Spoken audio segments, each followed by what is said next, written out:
that we've been working on is called the Cyber Detection Mirror, which is a piece of glass that is able to deliver health to people around the world in any space you can imagine. So in a hospital, you have many mirrors on the walls of the ward.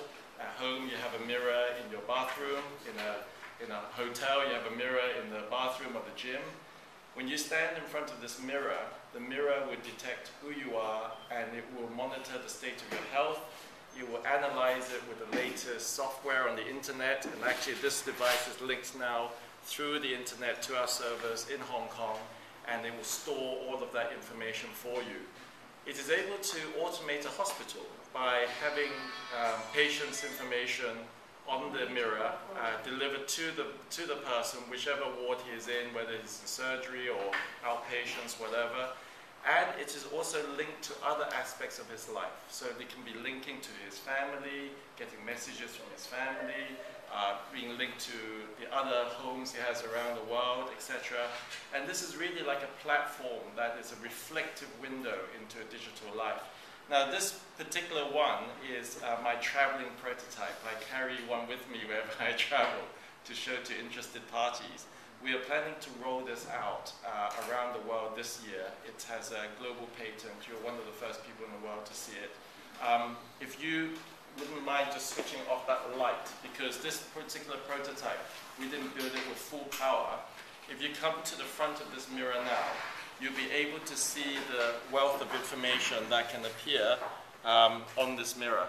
So for example, on the top left-hand side, we have what we call your daily life. So this mirror, using GPS and online on the internet, is able to tell you where you are in the world and then grab information such as the weather prediction, the weather forecast, your calendar, your dates, etc. will appear systematically on the top left-hand corner. We can stream media to this mirror. We can show video of families talking to people who have contagious diseases in the hospital. You can stream information for them. You can stream entertainment to them. You can even stream any information like medical records. You can stream medical surgery video. We have some coming up later in this video, in this demo, which allows doctors to share expertise or some experiences that have, for example, diagnostic information about bodies, about the patient's state of health, etc., can be shown graphically to the person looking at the mirror. What's really interesting also is in any space, we can use a sensor pad on the floor or a thermal camera installed in any part of the space. And when you stand in front of it, this mirror will take that data and it will measure everything from your temperature, your body mass index, your blood pressure, your water content, your bone mass. If you guys have any sort of like supply chain, management, quality control expertise, that would be like an area. But it's a work in progress, and I think our benchmarking is just going to be based on sort of like what other people in academic centers have. What's like the average waiting time? So it's actually way better than the US. And the patients here will complain if it's longer than like 2 hours. But it just depends on how crazy busy we are.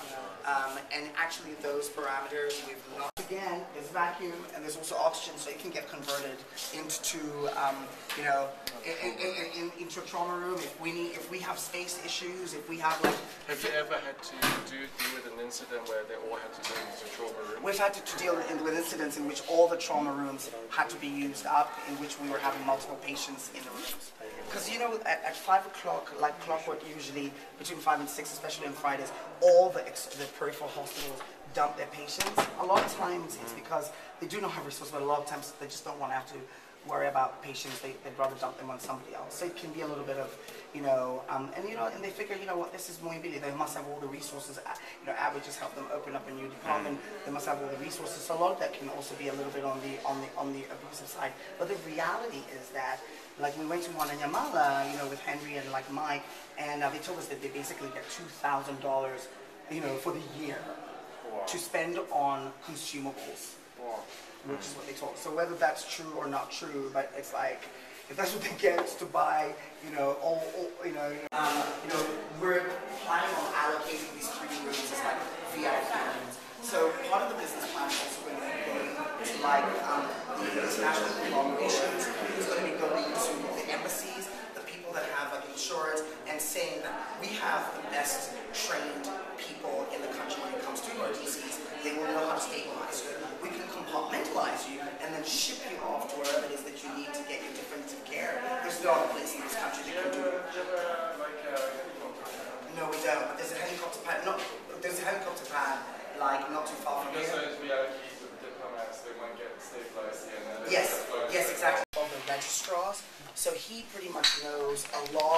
of the regular day-to-day going-ons. And he also went to medical school here, and this is where he did his internship.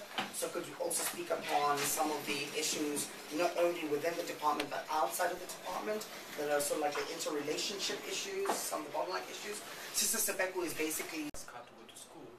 The easiest school she can go through is degree. And someone say, why would I bother going to degree? So that's the main problem. So we need to increase the number of nurses who goes to the bachelor. Right. And from that we can increase the number of those who will take either masters in critical care, masters in nursing. And is the main thing that's standing in the way the family issue, like you've already mentioned, or is there something else that prevents those? Also, there is another problem, for example, not only in Tanzania, in Africa, nurses who have got a higher education. For example, in our country, there is a payless salary. So most of them, they are running away to the NGOs, or they can go outside USA or West country. Yeah, that is the big problem. So a lot of times, actually, the issue with nursing, the way it gets resolved is a lot of physicians end up doing a lot of the nursing responsibilities, which increases the burden of their work. And then actually that ends up being a very codependent relationship in actuality, because the nurses will let the physician do 80% of the work, so they don't get the upgrading and training. So, and it's really very difficult to actually sit and explain at great length the really essential basics, when somebody does not have a certain level of education. So a lot of times you end up repeating, and it ends up being frustrating, so it ends up being easier actually for the physicians to do the job. But it's, would you say that that's some of the issues? Yeah, that's very true, and that has posed a challenge. For example, when you have morning conferences, we try to speak at a certain language where I can tell you 70% of the nurses will not understand. So in managing a patient will involve a doctor and a nurse. So if you are speaking as doctors yourselves and nursing out of getting the point, it's kind of frustrating. And so I think the point you're raising is that another barrier to getting more of our sisters Pekus is the basic training of nursing, that it doesn't provide a strong enough foundation on which to put on degree level and master's level. And the other factor is that the establishment always historically just provided for diploma nurses. So even now, the likes of Sister Sepeku, they have no career path, because the cadre just didn't exist. It's only starting to exist in this country now. Nurses with BScs, with masters, and even with PhDs. So there's no clear career path that they go through. Yeah. You very quickly find Sister Sepeku working under a diploma nurse, which is not so pleasant. I completely agree with her. I give a very simple example.